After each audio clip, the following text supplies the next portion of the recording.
Hello doctors, मैं doctor Sanjeev. आज हम डिस्कस करेंगे कि जो फिशर और पाइल्स के पेशेंट होते हैं उनमें हमारी डाइट क्या होनी चाहिए।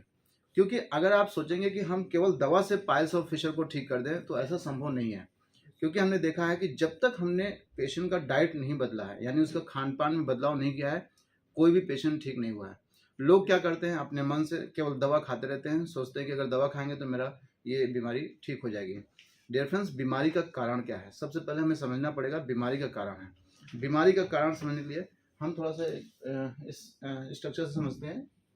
ये हमारी एनल कैनाल है, लगभग 4 सेंटीमीटर की होती है, और ये हमारा रेक्टम होता है। ये क्या है? रेक्टम।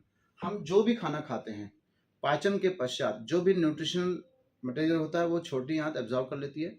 खाने के बाद जो उसमें एक्स्ट्रा अमाउंट फाइबर्स या जो भी होते हैं जो एब्जॉर्व नहीं होते हैं, वो मल के फॉर्म में बड़ी आंत में आके स्टोर होता है। ये हमारी बड़ी आंत का एक पार्ट है, रेक्टम, जहाँ पे जो पाचन के पश्चात मल आके स्टोर होता है। अगर मल में ज़्यादा फाइबर्स रहेंगे तो ज़्यादा मल बनेगा, कम फाइबर्स रहेंगे तो कम मल बनेगा। एग्जाम्पल मान लेते हैं, एक पेशेंट हमारे पास आया है, उसको क्या है? फिशर है, यानी उसके मल द्वार में नीचे की तरफ जो एनल कैनाल है उसमें नीचे की तरफ उसकी स्किन टीयर है, एक लॉन्गिट्यूडनल कट है, यानी उसको फिशर है।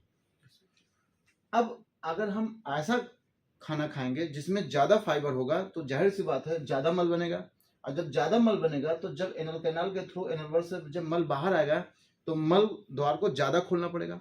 ज़्यादा खोलना पड़ेगा तो जो स्किन टीयर थी वो ज़्यादा फैलेगी, तो पेन ज़्यादा होगा। तो हम यहाँ पेट तो साफ कर रहे हैं, लेकिन अमाउंट ऑफ जो स्टूल है, यानी मल की जो मात्रा है वो ज़्यादा आ रही है। तो जब ज़्यादा मल आएगा तो ज़्यादा देर तक इसको बार बार हिट करेगा, तो फिशर की जो प्रॉब्लम है वो बढ़ेगी घटेगी? बढ़ेगी। ठीक है, जबकि लोग मतलब इसका उल्टा ट्रीटमेंट लोग कर रहे हैं। जब भी किसी को पाइल्स और फिशर होता है तो उसको ऐसा डाइट देते हैं जिसमें ज़्यादा फाइबर हो, उसका ज़्यादा पेट साफ करने की कोशिश करते हैं। तो डियर फ्रेंड्स, ये बिल्कुल रॉन्ग थेरेपी है। अगर आपके पास पाइल्स या फिशर का पेशेंट आता है तो उसको ऐसा डाइट दीजिए जो सुपाच्य हो, यानी आसानी से पच जाए और कम से कम फाइबर बने। कम से कम फाइबर बनेगा तो फायदा क्या होगा? कम से कम मल बनेगा। कम से कम मल बनेगा तो कम से कम जो घाव है उस पर कम से कम चोट लगेगी, और कम से कम चोट लगेगी तो घाव जल्दी भरेगा। ये जो डाइट होता है हमारे ट्रीटमेंट का, वो लगभग 33% पार्टिसिपेट करता है किसी भी पाइल्स या फिशर को ठीक करने में। हमने अपने क्लिनिकल प्रैक्टिस में लगभग 12 साल में देखा है कि अगर किसी भी पेशेंट को हमने पाइल्स या फिशर था उसको खाली हमने दवा दे दी तो उसका ठीक नहीं हुआ है। लेकिन जब हमने उसको कहा कि आप ये खाना खाना है और इसके साथ ये दवा करनी है, तब हमने देखा उसका रिजल्ट लगभग 2 गुना हमें मिला है। यानी अगर फिशर था उसका पेन कम हुआ, उसको इचिंग कम हुई, उसको बर्निंग कम हुई, उसको जो थोड़ा बहुत ब्लड आ रहा था वो भी कम हो गया। और अगर पाइल्स था, क्योंकि पाइल्स में क्या है, केवल ब्लड ही आता है, तो ब्लीडिंग उसकी कम हो गई। तो डाइट का बहुत बड़ा रोल है in the treatment of piles and fissure. ठीक है, तो हमें क्या करना है? डाइट में सबसे पहले क्या पेशेंट को समझाना है? डाइट में सर्वप्रथम सुबह उठता है पेशेंट, उसको बोलते हैं कि भाई पानी जो है सुबह उठते ही थोड़ा बहुत पानी पी लीजिए। क्योंकि एक नॉर्मल ह्यूमन बॉडी को जैसे गर्मियों में ज़्यादा पानी की मात्रा चाहिए और सर्दियों में कम पानी की मात्रा चाहिए। तो एन एवरेज 3 से 4 लीटर अगर पानी दिन भर में पीता है पेशेंट तो उसका मल हार्ड नहीं होगा। क्योंकि अगर शरीर में पानी की मात्रा कम होगी तो हमारा जो स्टूल है ये हार्ड हो जाएगा। क्यों?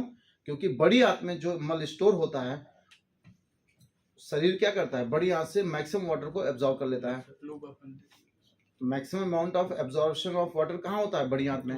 तो जब बड़ी आंत से पानी ज़्यादा शरीर में खींच लिया जाएगा तो हमारा मल सूख जाएगा। सूख जाएगा तो मल क्या होगा? हार्ड होगा।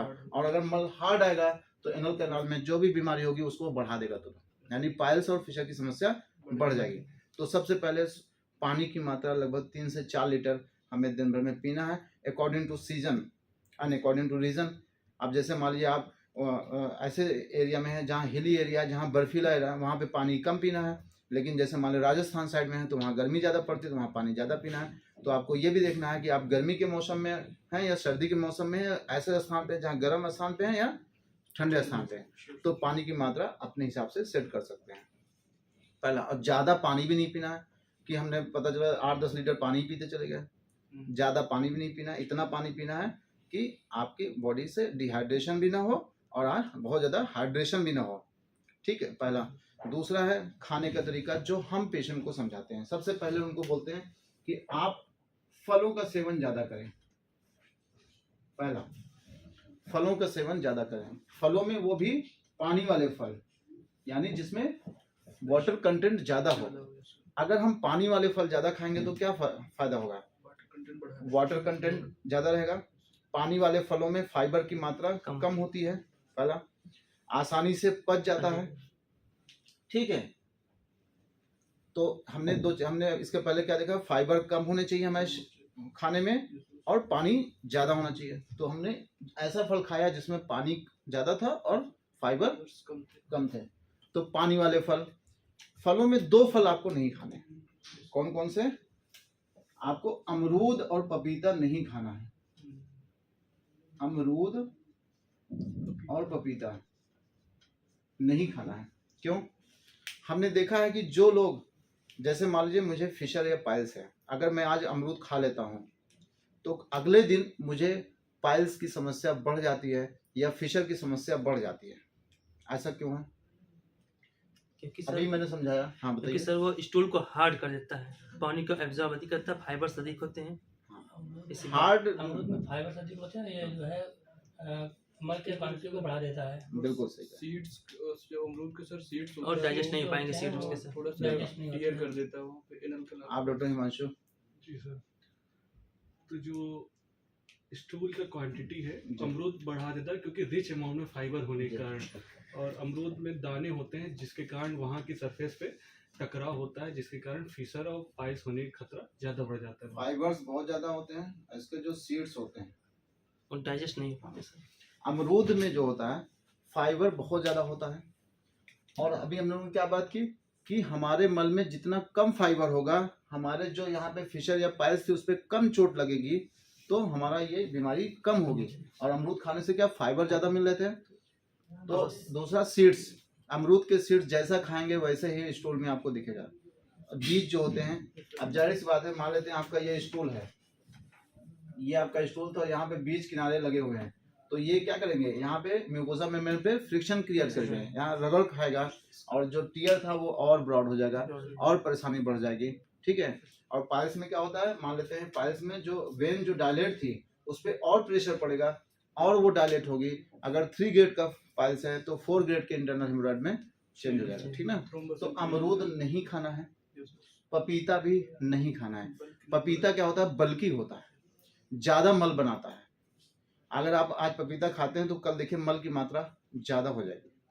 तो फलों में 2 फल कोशिश करना चाहिए नहीं खाना है, बाकी सारे फल अच्छे होते हैं। अमरूद नहीं खाना है, पपीता नहीं खाना है, तो क्या खाएं? सेब ज़्यादा खा सकते हैं। ठीक है।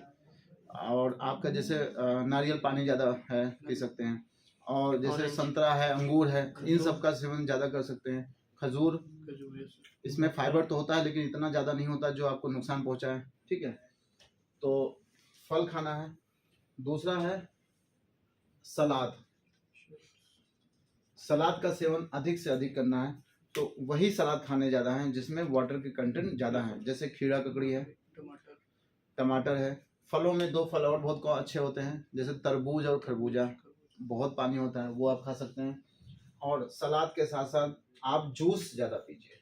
जूस, वो भी नेचुरल जूस, जैसे आप हरे पत्ते की सब्जियों के जूस ले सकते हैं, नेचुरल जो भी फल, या कोई जैसे गन्ने का जूस ले सकते हैं, उसमें पालक पुदीना मिलवा सकते हैं। तो मैंने देखा है कि अगर हमने किसी भी पेशेंट को ये फॉलो कराया है, फल, सलाद और जूस ज़्यादा से ज़्यादा अगर उसने लिया है, तो उसके कॉन्स्टिपेशन की समस्या धीरे धीरे ठीक हो जाती है और उसके पाइल्स या फिशर जो भी उसको था वो भी धीरे धीरे सबसाइड कर जाता है। तो ये तो हो गया फल, सलाद और जूस। खाने में क्या खाना है? खाने में आपको रोटी कम से कम खानी है, क्योंकि रोटी क्या होती है? सूखी हुई होती है। जब आप रोटी खाएंगे तो उसको गीला होने के लिए पानी की चाहिए। पानी कहाँ से लेगा? शरीर से एब्जॉर्ब करेगा। ऑलरेडी पानी की मात्रा कम थी शरीर में, इसीलिए मल सूख रहा था। तो आपको रोटी कम से कम लेनी है क्योंकि ऑलरेडी वो सूखी थी। दूसरा, रोटी में फाइबर्स बहुत ज़्यादा होते हैं। और अभी हम लोग बात कर चुके हैं कि in case of piles and fissure, fibres को कम रखें। फाइबर की मात्रा कम से कम होनी चाहिए। तो रोटी कम से कम खानी है, चावल दाल, चावल सब्जी, हरे पत्तेदार सब्जियां ये ज़्यादा से ज़्यादा खानी है। ये तो दिन का खाना हो गया। Sure. शाम को पेशेंट को क्या बोलना है, आप रात में या तो दलिया या खिचड़ी, वो भी किसकी, मूंग की, मूंग की खिचड़ी या दलिया, वो भी 2-3 चम्मच देसी घी डालकर खाएं। क्योंकि शाम का खाना अगर हम हल्का खाना खाएंगे, वो भी जल्दी खाएं, जैसे 7-8 बजे तक खाना खा लें, तो देखा गया है कि उनका अगले दिन कॉन्स्टिपेशन कम हो जाता है, उनका अच्छे से पेट अगले दिन ज़्यादा साफ हो जाता है। Yes, sir. तो ये टाइम टेस्टेड है, कई पेशेंटों पे इतने दिनों से कर रहे हैं और सबका पेट धीरे धीरे जो कॉन्स्टिपेशन था वो धीरे धीरे ठीक हो गया। Yes, sir. लगभग 1 हफ्ते में ही लगभग 70-80% पेशेंट को रिलीफ मिल जाता है। तो दलिया या खिचड़ी मूंग की 2-3 चम्मच देसी घी के साथ। आप देसी घी क्यों डलवाते हैं? क्योंकि सर स्टूल पे वो एक कवरिंग टाइप का कर दे, जिससे हाँ। स्टूल हमारा आराम से निकल जाए। और सर पित्त का शमन भी करता है कि जैसे कि पित्त में अग्नि पित्त। जो है तो पित्त का शमन करता है सर। तो वहाँ पे जो मतलब ज़्यादा वो सर एक्सेस अमाउंट में एसिड वगैरह बन रहा है तो उससे भी सर वो जो शमन करता है। घी होता है, घृत जो होता है, आयुर्वेद में क्या बताएगा, पित्त का शमन करता है ना। और फिशर में एक तरह से देखें तो वहाँ पे पित्त अगर आएगा तो वहाँ पे जलन ज़्यादा पड़ता है, दूसरा सूदिंग इफेक्ट होता है। और जब घी आएगा पूर्ण रूप से, चूँकि 3 चम्मच अगर देसी घी खाएंगे तो जो बड़ी आंत में जो घी थोड़ा बहुत पहुँचेगा वो हमारी जो इनर मोस्ट लेयर होती है उस पर एक लेयर बना लेता है और जो मल है उसको हार्ड नहीं होने देता है। तो घी खाना चाहिए। तो इतना खाना खाने से ही लगभग 40 से 45% तक पेशेंट को फिशर और पाइल्स में आराम मिल जाता है। और जो कॉन्स्टिपेशन है 70 से 80% लगभग कॉन्स्टिपेशन लोगों का ठीक हो जाता है। बॉस अगर जैसे किसी किसी को घी जो है सूट हाँ, नहीं करता है, हाँ। उससे जो है उसको लूज मोशन शुरू हो जाता है, तो उसके लिए क्या करें? नहीं, ऐसा तो बहुत कम रेयर केसेस में देखा जाता है कि घी कुछ लोगों को पसंद नहीं है। घी कुछ लोग तो दूध में भी घी डाल के पीते हैं कॉन्स्टिपेशन करने के लिए, कम करने के लिए। कुछ लोगों ने आपने देखा होगा कि दूध में एरंड ऑयल यूज करते हैं। एरंड ऑयल क्या करता है, स्टिमुलेंट की तरह काम करता है। जो स्टूल होता है उसको पास कराने में स्टिमुलेंट की तरह काम करता है, वहाँ पे विरेचन करता है ना बस। तो वो क्या लुब्रिकेशन की तरह काम करता है। जो एरंड तेल होता है कुछ लोग 1-2 चम्मच घी दूध में मिला के एरंड ऑयल का प्रयोग कराते हैं, तो वो भी एक तरह से घी है। एरंड ऑयल तो हमारे शरीर में बहुत ज़्यादा फायदा नहीं करेगा, हो सकता है नुकसान कर जाएगा बहुत ज़्यादा लेंगे, लेकिन घी आपको नुकसान नहीं करेगा। घी क्या है, रसायन की तरह काम करेगा ना, तो आपको नुकसान नहीं करेगा। ठीक है। और भी अगर कोई क्वेश्चन हो आपके लोगों प्लीज। सर डाइट में जो है हम्म। काजू बादाम, जैसे मुनक्का आपने बताया, हाँ। खजूर बताया, काजू बादाम वगैरह मतलब ले सकते हैं, नहीं ले सकते? हाँ, जैसे मुनक्का क्या होता है, जस्ट लाइक अंगूर को सुखा कर मुनक्का बनता है। तो अगर मुनक्का सूखा नहीं खाना है, आपको पहले उसको पानी में डिप करना है। जैसे 10 से 20 दाने आपने पानी में डिप कर दिए, जब वो फूल जाएगा, जब वो स्वेल कर जाएगा, तो उसमें क्या होगा, पानी की मात्रा बढ़ गई नहीं बढ़ गई। अगर आप लेंगे तो फाइबर तो जो जा रहा तो जा ही रहता, उसके साथ वाटर के भी कंटेंट बढ़ गए। तो ये क्या कहता है, जो हमारा स्टूल होता है उसके साथ मिक्स होके स्टूल को सॉफ्ट कर देता है। काजू बादाम को भी अगर खाना है तो पहले उसको या तो दूध में उबाल लीजिए या उसको भिगो दीजिए, ऐसा लेना। ड्राई चीज़ें अवॉइड करिए, ड्राई चीज़ों को अवॉइड करिए, अन्यथा मल हार्ड हो जाएगा।